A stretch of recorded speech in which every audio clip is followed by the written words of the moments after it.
Hey everyone. So I just wanted to give you a quick review and show you this new electric fireplace and heater. Um, we're going to go through some of the settings while I'm on. This one makes um, the logs red. This gives a more natural look from fireplaces, I guess. And let's see the flames.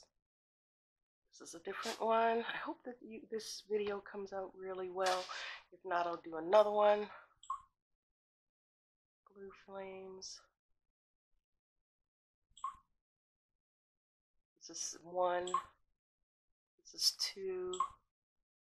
This is 3. And this is 4. And as you can see, I don't know if you can see the displays show up inside of the unit and then they go off in a couple of seconds. See how it sounds when the heat comes on? This is the heat element starting up.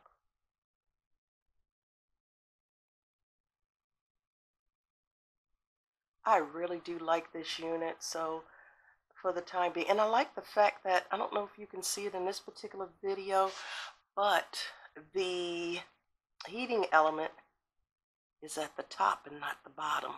So that's a plus for me. I just think that it does the room better when it's up higher and it can resonate better. So I do like that. I wanted you to see it in a dark room to give more of an appeal to the unit itself. It's a nice size, very quiet. So I'll give it 5 stars. I'm really looking forward to some more cold days so I can really enjoy it. If you're looking for a replacement for a bigger fireplace, I would recommend this one. It is really nice. I am so loving it. So again, I'll give it 5 stars for the new electric fireplace with a bunch of different settings for the logs and the fire. And it looks really comforting and realistic to me. So I am really enjoying this, and I hope that you will too if you decide to invest in it.